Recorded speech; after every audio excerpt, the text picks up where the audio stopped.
Ada seorang anak muda, kita sebut aja namanya Jaka ya. Dia wawancara kerja, wah wawancaranya bagus, lolos ya.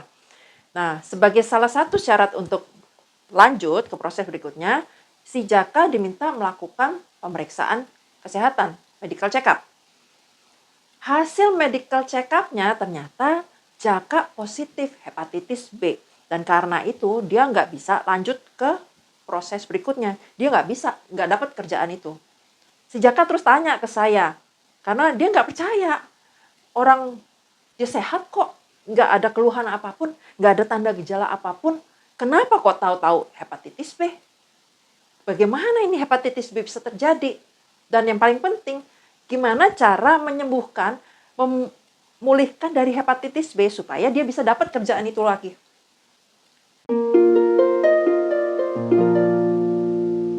Hai sobat sehat semuanya, saya Dr. Tirta Wijaya. Di channel ini kita akan bahas berbagai masalah seputar kesehatan dan pada kesempatan kali ini kita akan bahas salah satu penyakit menular yang penting yang mengenai sebenarnya liver itu hati ya bahasa Indonesianya. Cuma orang kadang suka bingung antara jantung sama hati. Jadi saya dalam video ini dan selanjutnya akan pakai istilah liver ya. Nah, yaitu hepatitis B. Yang terutamanya adalah infeksi hepatitis B kronis. Saya putuskan untuk bikin video ini untuk membalas ya, pertanyaan dari si Jaka ini ya. Jaka minta supaya dia anonymous, nggak ditampilkan pesannya. Oke, jadi saya nggak tampilkan, tapi saya udah dapat izin dari Jaka untuk menampilkan kasusnya di video ini. Badan Kesehatan Dunia atau WHO memperkirakan sekitar 240 juta orang di seluruh dunia hidup dengan infeksi hepatitis B kronis pada tahun 2024. Di mana hampir 1 juta infeksi baru terjadi setiap tahunnya. Meskipun hepatitis B ini adalah penyakit yang cemen, yang sebentar sembuh buat kebanyakan orang, tapi hepatitis B ini adalah salah satu penyebab utama terjadinya gagal liver sama hepatocellular carcinoma yang merupakan kanker liver primer yang paling sering terjadi yang mengakibatkan sekitar 1,1 juta kematian di seluruh dunia pada tahun 2024. Di video ini saya akan bahas tentang apa sih hepatitis B itu, apa penyebabnya, bagaimana penyebarannya, apa tanda gejalanya, bagaimana mendiagnosis, bagaimana prognosisnya, terus apa aja sih pilihan terapinya, dan yang paling penting bagaimana mencegahnya. Kita mulai ya. Apa hepatitis B? Kata hepatitis itu artinya radang liver. Itu berasal dari kata hepar yang artinya liver dan akhiran itis yang artinya radang. Ada banyak hal berbeda yang bisa menyebabkan radang liver atau hepatitis. Contohnya itu infeksi. Ya, infeksi virus itu memang yang paling sering terjadi, paling umum. Tapi bakteri juga bisa menyebabkan hepatitis. Parasit juga bisa menyebabkan hepatitis. Cuma memang ya lebih jarang dibandingkan virus. Terus yang kedua itu penyakit autoimun, di mana sistem kekebalan tubuh kita sendiri salah menyerang sel-sel liver kita dianggap musuh. Terus yang ketiga itu penyalahgunaan alkohol, pemakaian alkohol yang berlebihan, untuk kemabokan. Itu bisa merusak, bikin liver kita jadi meradang. Terus racun-racun tertentu, obat-obatan tertentu, sama kelainan metabolik atau kelainan genetik. Macam-macam deh pokoknya. Nah, sebagaimana saya sering bilang di video-video sebelumnya, penyebab yang berbeda itu butuh penanganan yang berbeda-beda. Jadi nggak bisa tuh kita bilang, saya hepatitis, obatnya apa? Nggak bisa. Kita mesti tahu dulu hepatitisnya apa penyebabnya. Hepatitis B itu disebabkan oleh virus hepatitis B yang disingkat HBV atau hepatitis B virus yang merupakan virus DNA rantai ganda parsial yang berasal dari family Hepatnaviridae. Virus hepatitis B ini nggak seperti virus-virus lain ya, yang biasanya menginfeksi sel-sel yang membelah diri secara cepat. Kalau hepatitis B virus ini, dia secara spesifik menyasar sel-sel liver, hepatosit disebutnya ya, yang merupakan sel fungsional dari liver. Menariknya, si virus hepatitis B ini sendiri nggak merusak sel-sel liver secara langsung. Kerusakan liver, kerusakan sel liver itu pada hepatitis B ya, itu disebabkan oleh akibat kerjanya sistem kekebalan tubuh kita sendiri. Ya, terutamanya itu sel T-sel yang menyerang hepatosit yang terinfeksi oleh hepatitis B. Kalau Sobat Sehat mau tahu lebih jauh tentang apa sih T-sel, apa sih imun sistem, sistem kekebalan tubuh, Sobat Sehat bisa nonton video saya sebelumnya tentang sistem kekebalan tubuh, imunitas, dan vaksinasi. Saya nggak akan bahas lebih jauh di video ini secara detail supaya videonya nggak kepanjangan. Nah, pada sebagian besar kasus, sistem kekebalan tubuh kita ini akan menghentikan penyerangan terhadap hepatosit yang terinfeksi itu secara otomatis. Begitu infeksinya dianggap bersih. Tapi pada beberapa pasien tertentu, inaktivasi T-sel ini terjadi secara dini, terlalu prematur. Karena si T-selnya ini berhenti bekerja secara prematur, terlalu dini, jadinya virus hepatitis B-nya itu masih ada di dalam tubuhnya si pasien. Akibatnya, pasien itu sistem kekebalan tubuhnya akan memproduksi T-sel baru untuk menghancurkan hepatosit atau sel-sel liver yang terinfeksi. Yang ya kejadian lagi, T-sel yang baru ini juga diinaktivasi secara prematur. Akibatnya terjadilah seperti lingkaran setan. Ini T-selnya menyerang hepatositnya hancur, tapi masih ada virus hepatitis B-nya, terus diproduksi lagi T-sel yang baru, nyerang lagi. Tapi belum habis si hepatitis B-nya, dia udah diinaktivasi, terus aja gitu muter-muter. Menyebabkan terjadinya kerusakan liver jangka panjang yang bisa bertahun-tahun, dan si virusnya tetap aja ada di dalam tubuhnya si pasien. Jadi Sobat Sehat jelas ya, kenapa virus yang sama bisa mengakibatkan kondisi yang berbeda pada orang yang berbeda. Ada juga virus-virus hepatitis lainnya yang bisa menyebabkan hepatitis juga. Contohnya itu hepatitis A dari family Picornavirus, terus hepatitis C dari Flavivirus, terus hepatitis D dari Delta virus family, sama hepatitis E dari keluarga family Hepatovirus. Selain itu juga ada ya virus-virus lain yang namanya bukan hepatitis E virus, nama lain, tapi menyebabkan hepatitis juga ada. Nah, meskipun semua virus hepatitis ini sama-sama menyebabkan hepatitis, virusnya beda. Jadi treatmentnya juga beda. Tapi supaya videonya nggak kepanjangan, di video ini kita fokus pada hepatitis B aja ya, yang ditanyakan oleh si Jaka di awal video tadi. Nah, virus hepatitis B ini sangat-sangat menular. Bahkan diperkirakan ini menularnya itu 50-100 kali lebih menular dibandingkan HIV. Kalau penularannya itu lewat darah ya. Begitu si hepatitis B virus ini masuk ke aliran darah, dia akan pindah masuk ke liver, terus masuk ke dalam hepatosit, sel-sel di liver, dan berkembang biak. Bukan karena ini virus ya, bukan makhluk hidup, jadi bukan berkembang biak, lebih cocoknya itu bereplikasi secara terus-menerus.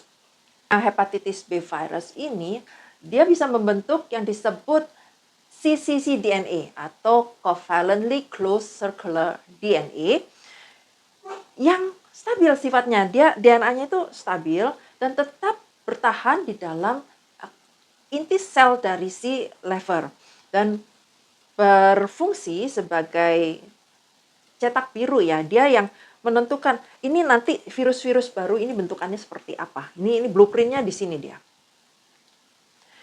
Berbagai obat antivirus yang ada sampai saat ini bisa meredam, mengurangi si replikasi virus ini. tapi belum mampu membasmi secara tuntas si cccDNA. Nah, bagaimana penularannya? Virus hepatitis B menular melalui paparan terhadap cairan tubuh yang terinfeksi, seperti darah, cairan vagina, semen. Semen itu bukan sperma ya. Kalau sperma itu bentuknya seperti kecebong dan ukurannya sangat kecil, nggak kelihatan. Yang bisa kelihatan pada saat terjadi ejakulasi itu adalah semen. Cairan ini yang bisa mengandung hepatitis B. Sama ludah. Jalur penularan utama yang sering terjadi untuk hepatitis B itu yang pertama adalah penularan dari ibu ke bayi yang dilahirkan. Ini disebut penularan secara vertikal ya. Ini biasanya terjadi pada saat ibu yang positif hepatitis B melahirkan bayinya. Kalau nggak diberikan tindakan untuk mencegah penularan, maka tingkat penularan dari ibu ke bayi ini bisa lebih dari 90%. Artinya dari 10 ibu yang positif menderita hepatitis B, 9 bayi akan tertular dari ibunya. Terus yang kedua adalah penularan secara seksual. Jadi hepatitis B virus ini bisa menular melalui hubungan seks yang tidak menggunakan pengaman. Baik itu dia seks per vagina, seks anal lewat anus atau oral seks. Pokoknya yang bersentuhan itunya, mukosanya, kalau bersentuhan langsung nggak ada pengamannya, ya bisa menular. Ini sebenarnya adalah cara penularan virus hepatitis B yang paling sering terjadi pada orang dewasa. Terus yang ketiga itu adalah paparan produk-produk darah. Contohnya itu penggunaan jarum suntik yang satu jarum dipakai rame-rame. Itu biasanya pada pemakai obat ya. Jadi mereka kan mau ngirit. Jadi saat jarumnya satu dipakai berapa orang. Itu sangat mudah menularkan hepatitis B, HIV, macam-macam. Terus tato kan ditusuk-tusuk juga pakai jarum tato. Nah, jarum tatonya itu juga kalau habis kena orang yang hepatitis B, terus kena ke orang lain yang nggak kena hepatitis B, itu orang lain bisa ketularan. Terus sama juga dengan tindik ya, tindik kuping, kayak hidung, kayak udel, kayak itu jarumnya bisa menjadi sarana penularan hepatitis B. Terus kalau di rumah sakit itu kadang ya kecelakaan ya, jadinya si perawatnya, dokternya pas lagi nyuntik, kepleset kena kesuntik yang jarumnya sudah tercemar. Ya, atau bisa juga lewat transfusi darah, di mana darahnya itu nggak di-screening dengan memadai. Jadi ada loh orang jahat, saya pernah lihat di Facebook, katanya kalau mau gratis, donor darah aja di PMI. Jahat tuh orang, bisa nular. Terus yang keempat itu adalah paparan dari alat-alat rumah tangga ya. Contohnya kalau kita pakai pisau cukur, terus sikat gigi, atau guntingan kuku. Nah itu bisa terkontaminasi darah dari orang yang menderita hepatitis B virus. Jadi memang darahnya nggak kelihatan. Itu namanya kita sebutnya mikrotrauma ya. Jadi nggak kelihatan tapi ada itu nempel di pisau cukuran, di sikat giginya. Nah, itu kalau dipakai orang lain yang tidak memiliki hepatitis B dan tidak kebal terhadap hepatitis B, ya bisa ketularan. Terus apa yang nggak menularkan hepatitis B? Ini penting ya untuk diketahui supaya nggak terjadi stigma pada para penderita hepatitis B. Hepatitis B itu nggak bisa menular lewat berpelukan, salaman, berenang, gigitan nyamuk, atau ya hubungan di tempat kerja biasa. Kalau di tempat kerja paling pegang-pegangan gitulah ya, atau di sekolah. Itu nggak bisa menular lewat situ. Hepatitis B juga nggak bisa menular lewat batuk atau bersin. Tapi kuman-kuman lain yang menyebabkan batuk dan bersin itu ya bisa nular lewat batuk dan bersin.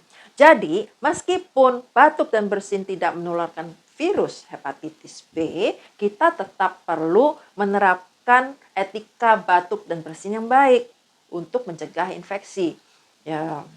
Ya mirip-mirip sama COVID-19 ya. Pakai masker, cuci tangan yang dengan baik dan benar, ya kayak gitu lah.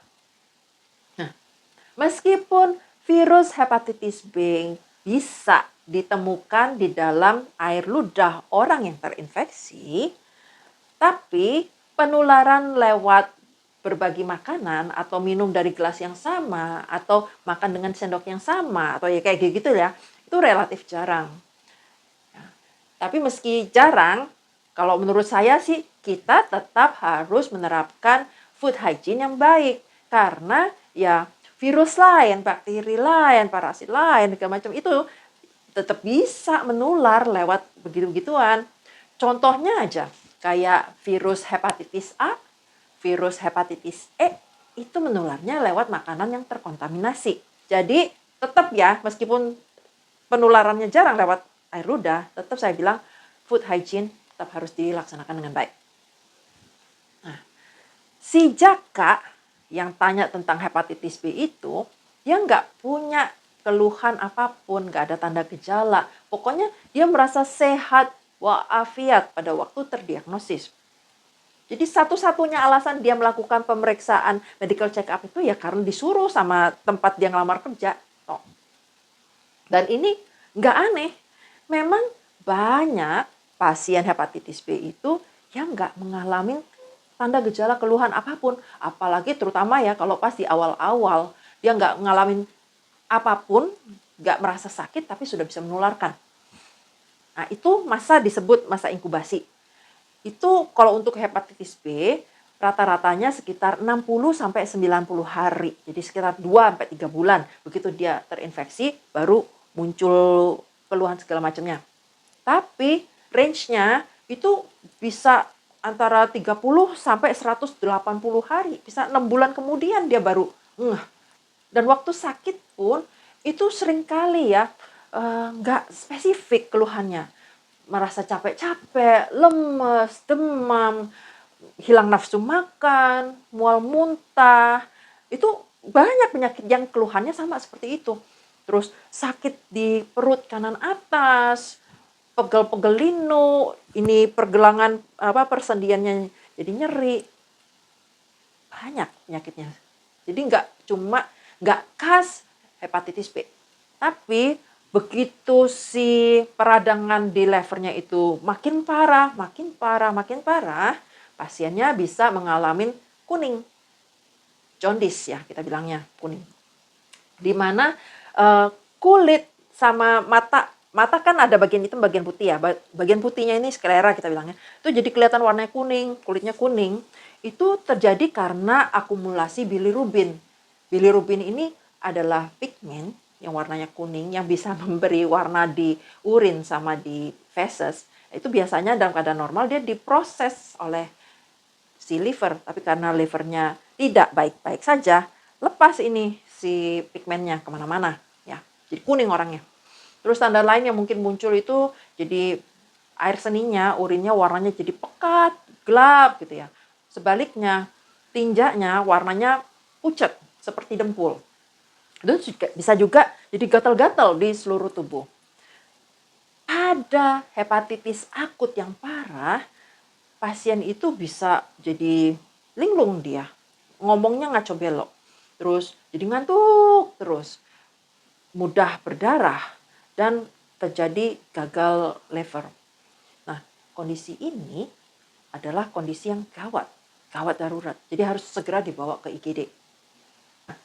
Berbagai tanda gejala yang saya sebutkan barusan itu adalah tanda gejala dari hepatitis. Berbagai macam hepatitis, bukan cuma hepatitis B ya. Hepatitis yang disebabkan oleh hal-hal yang lain pun rata-rata tanda gejalanya seperti itu.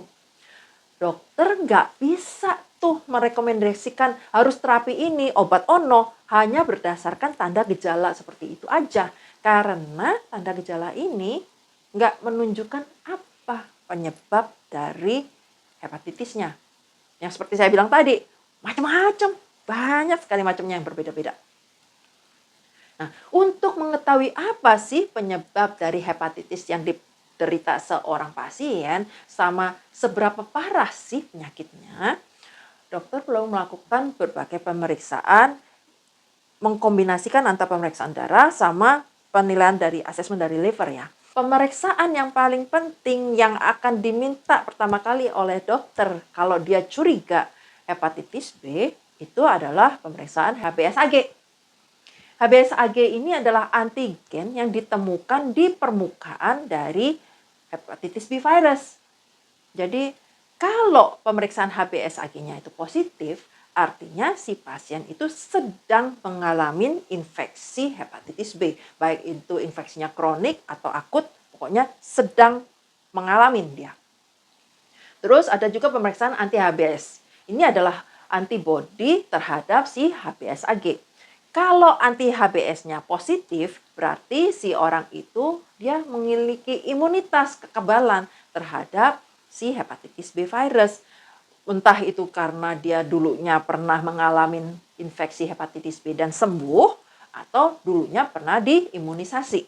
Terus ada pemeriksaan HBcAg yang merupakan antigen terkait dengan inti atau kapsid dari virus hepatitis B. Sementara anti-HBc itu adalah antibodi terhadap HBcAg yang mengindikasikan terjadinya paparan terhadap hepatitis B virus sebelumnya. Nah, anti-HBc ini ada dua yang sering diperiksa, yaitu yang immunoglobulin M, IgM, anti-HBc, itu kalau positif menunjukkan terjadinya infeksi akut atau yang baru-baru aja terjadi.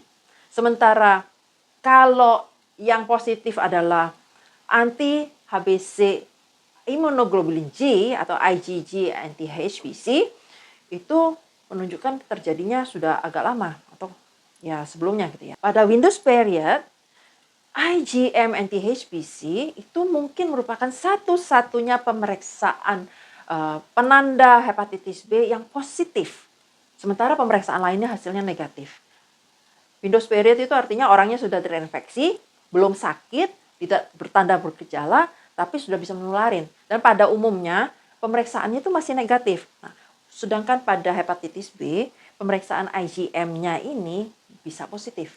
Jadi kalau dokternya curiga, biasanya sih akan diperiksa juga ya.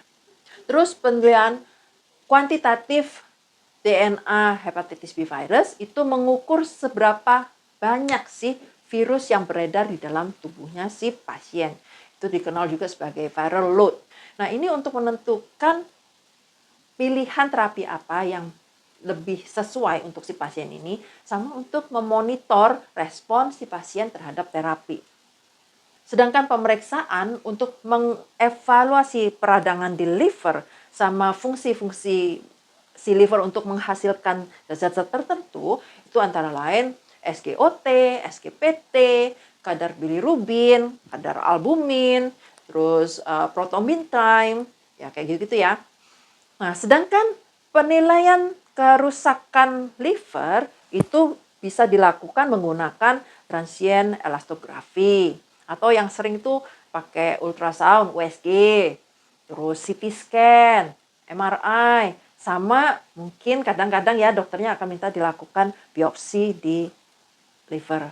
Itu terutama kalau dicurigai kerusakannya sudah mengarah ke kanker, hepatocellular carcinoma. Pasien dengan infeksi hepatitis B yang kronis itu juga harus diperiksa secara rutin berkala. Meskipun si pasiennya merasa oke, baik-baik saja, sehat-sehat aja, dia tetap harus diperiksa secara berkala untuk mendeteksi dini terjadinya si hepatocellular carcinoma itu. Ya, karena semakin dini itu terdeteksi, semakin dini dilakukan penanganan, outcome-nya akan lebih bagus buat si pasien. Nah, pemeriksaannya itu menggunakan imaging di liver, ya tadi itu ya, USG, CT scan, MRI, macam-macam. Bisa dengan pemeriksaan serum alpha fetoprotein, atau bisa juga enggak, yang tergantung dari masing-masing pasiennya, faktor risikonya apa, kondisinya seperti apa. Sobat Sehat mungkin jadi mikir, kok pemeriksaannya banyak amat sih? Kan kalau udah tahu hepatitis B, udah diobatin aja buat hepatitis B. Ya nggak gitu ya. Jadi meskipun sama-sama dia terinfeksi hepatitis B, kondisi yang berbeda juga membutuhkan penanganan yang berbeda. Bahkan kalau sobat saya mau tahu nih, sebenarnya sebagian besar pasien yang terinfeksi virus hepatitis B itu nggak butuh penanganan secara spesifik. Sebagian besar orang dewasa sehat yang terinfeksi virus hepatitis B itu bisa sembuh sendiri secara sempurna setelah mengalami infeksi akut. Dia self-limiting, sembuh. Tapi nggak semua orang begitu. Sebagian besar berarti ada juga sebagian kecil yang nggak begitu. Ada yang nggak sembuh dia. Sekitar kurang dari 1% orang yang menderita hepatitis B infection itu makin parah menjadi hepatitis fulminan yang bisa mengancam nyawa dalam waktu hanya beberapa minggu aja. Terus ada juga orang yang hepatitis B infection-nya jadi kronik, yang dia akan makin parah, sedikit-sedikit makin parah dalam jangka waktu yang sangat panjang, bertahun-tahun, bahkan bisa puluhan tahun. Atau bisa juga dia menjadi carrier, dianya nggak sakit tapi bisa menularin orang lain. Itu bisa. Nah, apa sih hepatitis akut? Apa sih hepatitis kronis? Mana yang lebih bahaya? Ini akan kita bicarakan berikutnya, tapi sekarang kita bicarakan dulu tentang komplikasinya ya. Pada hepatitis B yang kronis, bisa terjadi komplikasi. Antara lain itu fibrosis di liver, alias terbentuknya jaringan parut di liver yang mengganggu fungsi si sel-sel liver ya. Terus terjadinya sirosis. Sirosis itu artinya pengerasan, pembantuan dari si liver. Jadi livernya itu karena saking rusaknya jadi keras seperti batu, ya nggak berfungsi jadinya. Terus adanya hipertensi portal, gagal liver, sama yaitu hepatocellular carcinoma alias kanker liver. Tapi untungnya sih, dengan obat-obatan yang tersedia saat ini, obat antivirus, dan dengan pengawasan monitoring yang memadai, banyak pasien hepatitis B kronik itu bisa panjang usianya, umurnya panjang, hidupnya produktif, ya mirip seperti orang yang nggak punya hepatitis B, seperti orang normal.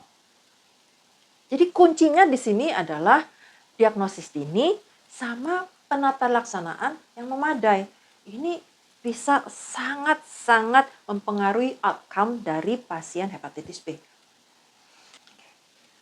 Hepatitis B akut itu artinya adalah infeksi hepatitis B yang berlangsung kurang dari 6 bulan.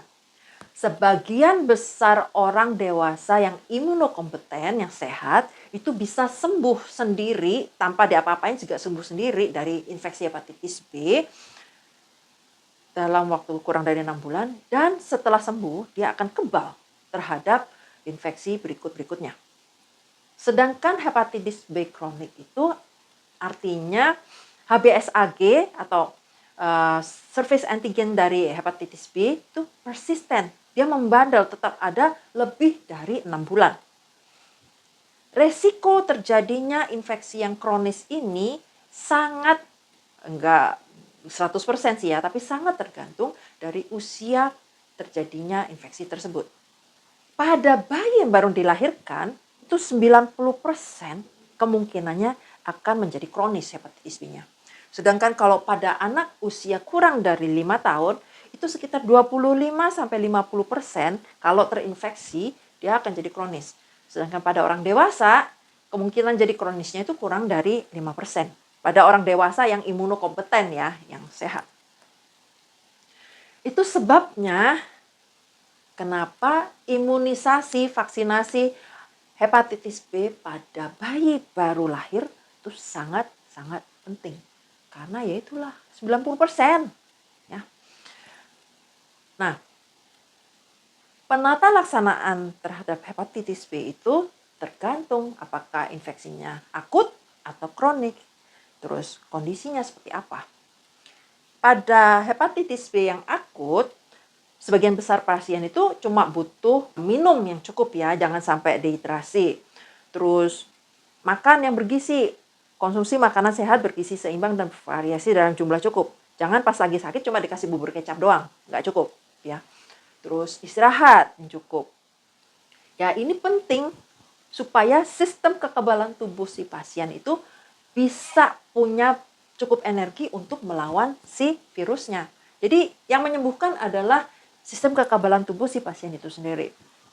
Udah gitu, kalau pasiennya demamnya parah banget sampai kayak udah setengah mati atau sakit-sakit di sini di otot-otot, ya dikasihlah terapi simptomatik. Terapi simptomatik itu dia untuk meringankan keluhan, bukan untuk menyembuhkan. Jadi misalnya kayak pasien resiko dehidrasi, jadi kasih infus gitu ya supaya nggak dehidrasi. Tuh, yang keempat. Terus yang kelima adalah menghindarin segala hal yang bisa memperberat kerja si lever. Levernya lagi bermasalah, sedang tidak baik-baik saja, jangan ditambahin beban. Nah, contoh hal yang bisa menambah beban lever itu adalah konsumsi alkohol, sama konsumsi herbal, suplemen, jamu, obat macam-macam yang dimetabolit di ginjal. Ya kalau memang perlu obatnya, ya dikasih. Kan selalu kita timbang antara manfaat dan mudarat ya. Tapi kalau nggak perlu, ya jangan. Itu akan bikin kerja ginjalnya makin berat, makin parah, nanti makin susah sembuhnya. Dengan 5 hal ini, sebagian besar pasien yang menderita hepatitis B itu bisa sembuh secara ya dengan sendirinya, sembuh. Sedangkan untuk hepatitis B yang kronis, nggak semua pasien juga sih butuh terapi antivirus dengan segera ya. Pemilihan terapinya itu bisa beda-beda juga. Tergantung pada kadar HBV DNA, terus tergantung pada kadar SGPT-nya, tergantung pada keparahan dari fibrosis di lever atau sirosisnya, tergantung pada usianya juga, riwayat keluarga menderita kanker liver, terus status HbA1c, sama banyaklah faktor-faktor klinis yang perlu dipertimbangkan. Jadi ya orang yang paling tepat ya, untuk memberikan saran adalah dokter yang bisa memonitor secara langsung kondisinya. Nggak bisa tuh ditanyain ke dokter yang diantah berantah, yang nggak tahu kondisi si pasiennya itu. Cuma dikasih tahu, dok saya menderita hepatitis B, apa obatnya? Nggak bisa. Ya. Nah, obatnya antivirus untuk hepatitis B itu ada tenofovir, ada entecavir. Obat-obatan ini bisa menekan replikasi si virusnya, bisa mengurangin peradangan di lever, bisa memperlambat perburukan penyakit menuju ke sirosis, sama secara signifikan bisa menurunkan risiko terjadinya hepatocellular carcinoma. Terus berapa lama pengobatannya itu juga bisa berbeda-beda ya, tergantung dari banyak faktor. Ada pasien yang perlu diterapi jangka panjang, bahkan ada yang perlu diterapi seumur hidup. Tapi berapa lama pun ini treatmentnya, semua pasien penderita virus hepatitis B kronis ini perlu dimonitor secara berkala setiap kali untuk mendeteksi secara dini kalau terjadi hepatocellular carcinoma atau kanker liver. Nah, untungnya lagi, hepatitis B ini sebenarnya penyakit yang bisa dicegah. Mungkin kalau sudah kronis dia nggak bisa dimusnahkan, tapi bisa dicegah kalau belum terjadi. Pencegahannya itu adalah dengan vaksinasi. Vaksin hepatitis B itu adalah salah satu vaksin yang paling efektif, paling aman yang dikembangkan hingga saat ini. Dengan kadar perlindungan vaksin hepatitis B itu bisa mencapai 95% setelah lengkap ya di vaksinasinya, kan ada 3 dosis. Untuk orang yang belum divaksinasi, kalau terpapar hepatitis B itu harus segera diberikan imunoglobulin hepatitis B segera setelah terjadi, misalnya kalau kecelakaan kerja ya di rumah sakit lagi nyuntik, kepleset gitu. Segera harus dikasih imunoglobulinnya. sampai maksimal itu 14 hari kalau misalnya itu terjadinya karena hubungan seksual yang tidak menggunakan pengaman. Dan imunoglobulin aja nggak cukup, harus dikombinasikan dengan vaksinnya. Kalau Sobat Sehat mau tahu lebih jauh tentang apa sih imunoglobulin itu, dari tadi Dokter Tirta bilang imunoglobulin, nonton aja video saya tentang sistem imun sama vaksinasi. Saya lebih detail di video situ.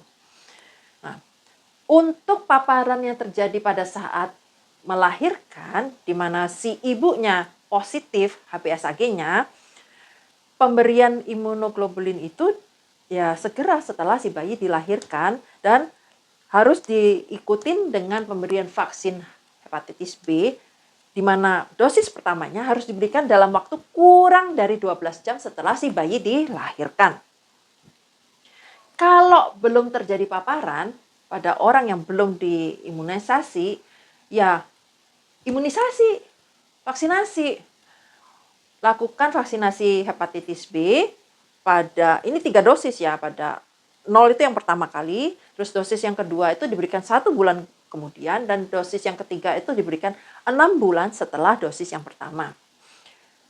Vaksinasi hepatitis B ini disarankan untuk orang-orang yang memiliki risiko tinggi tertular hepatitis B. Contohnya itu adalah tenaga kesehatan, ya wajar ya, mereka kan kerja berhubungan dengan pasien, apalagi ada darah-darahnya gitu ya. Terus orang-orang yang memiliki pasangan seksual lebih dari 1 yang bergonta-ganti. Nggak harus punya pasangan seksual 5 dalam waktu yang sama, nggak harus ya. Tapi dia punya 1 ganti, 1 ganti, 1 ganti, itu termasuk resiko tinggi. Atau dianya nggak ganti-ganti, tapi memiliki pasangan seksual yang punya riwayat berganti-ganti pasangan seksual. Atau merupakan pasangan seksual dari orang yang pembawa atau carrier dari virus hepatitis B. Terus orang-orang yang pengguna obat-obatan suntik, pasien hemodialisis, sama anak-anak yang belum divaksinasi. Jadi kelompok orang berisiko tinggi ini sebaiknya divaksinasi ya. Nah, selain divaksinasi, juga ada tindakan lain untuk meningkatkan keamanan dalam mencegah terjadinya infeksi hepatitis B. Yang pertama itu adalah perilaku seksual yang aman. Ya, ingat aja lah ABC. A-nya itu abstinence alias puasa, tidak berhubungan seks. Terus yang keduanya itu be faithful, itu artinya saling setia satu sama lain dengan pasangan seksualnya, alias eksklusif monogami. Terus C-nya itu kondom. Kalau berhubungan seksual, pakai kondom dengan baik dan benar.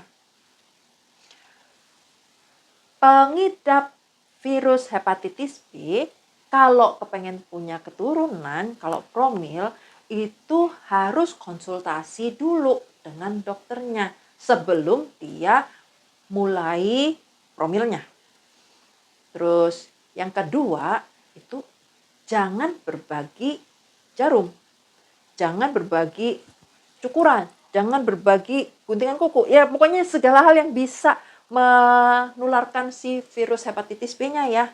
Kalau jarum, sebisa mungkin selalu pakai jarum yang disposable, sekali pakai buang.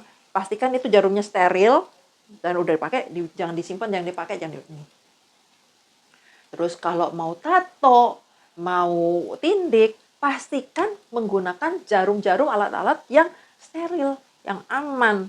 Atau ya biar gampang, udahlah nggak usah tato, nggak usah tindik-tindikan lah. Ya, lebih gampang itu mah. Terus dilakukan pemeriksaan kesehatan screening hepatitis B secara rutin terhadap semua ibu hamil sama orang-orang yang berisiko tinggi yang tadi saya sebutin. Sama kalau untuk produk darah, ya harus dilakukan screening produk-produk darahnya secara memadai. Memang ini akibatnya kalau orang mau butuh darah, jadi mahal. Karena darahnya itu, memang darahnya gratis, dapat dari donor. Tapi kan harus diperiksa. Dan pemeriksaan itu nggak gratis, penyimpanannya nggak gratis. Semakin banyak yang harus diperiksa, semakin mahal itu harga darah. Ya. Oke, sekarang kita balik ke si Jaka. Si Jaka bilang ke saya kalau dia nggak pakai obat-obatan, nggak pakai nyuntik-nyuntik gitu, nggak pakai tato, nggak pakai anting, tindik segala macam, dan nggak ada riwayat hepatitis B dalam keluarga. Ibunya juga nggak ada. Nah, si Jaka ini dia perjaka, dia belum menikah. Tapi waktu saya tanya lebih jauh, dia menolak untuk ngasih tahu ke saya perilaku seksualnya seperti apa. Karena ya dianggapnya itu privasi ya. Jadi saya juga susah, saya nggak bisa kasih tahu kira-kira ini dia kok bisa kena hepatitis B, ya, karena informasinya nggak cukup. Dan saya juga nggak bisa kasih tahu bagaimana cara untuk mengenyahkan virus hepatitis B dari tubuhnya. Karena ya sampai saat ini belum ada obat yang bisa untuk mengenyahkan si hepatitis B-nya ya. Jadinya saya cuma kasih tahu bahwa dia nggak bisa juga untuk mencegah karena si virusnya udah masuk, udah ada di dalam tubuhnya. Tapi dia bisa mencegah penularan kepada orang-orang lain di sekitarnya dengan yaitulah menerapkan perilaku seksual yang sehat dan aman, nggak berbagi jarum, nggak berbagi pinjam-pinjaman cukuran, guntingan kuku, macam-macam yang bisa terkontaminasi darahnya si dia meskipun mikroskopik nggak kelihatan gitu ya, tapi bisa. Jadi nggak boleh. Terus jangan donor darah. Donor darah kalau dia punya hepatitis B itu bukan nolong orang, tapi bikin celaka malah ya. Dan yang pentingnya lagi, Jaka bisa membantu meningkatkan awareness pada orang-orang yang dia tahu dalam lingkup dia betapa bahayanya si infeksi hepatitis B ini. Sama bisa mendorong, menyemangatin orang lain untuk melakukan vaksinasi. Karena ya sepenting itu vaksinasi, seberguna itu vaksinasi hepatitis B. Itu adalah sharing saya hari ini tentang hepatitis B. Kalau Sobat Sehat suka dengan info-info kesehatan semacam ini, boleh like video saya dan subscribe di channel ini supaya Sobat Sehat bisa terus mendapatkan info-info kesehatan dari saya. Kalau Sobat Sehat ada pertanyaan seputar kesehatan ya, nggak perlu harus hepatitis B, bisa langsung diketik aja di komen, nanti kita akan bahas di video-video berikutnya. Tapi please, jangan konsul. Karena yang namanya konsul itu harus dilakukan secara personal antara pasien dengan dokternya. Nah, ini adalah disclaimer saya. Sampai jumpa di video-video berikutnya. Salam sehat selalu.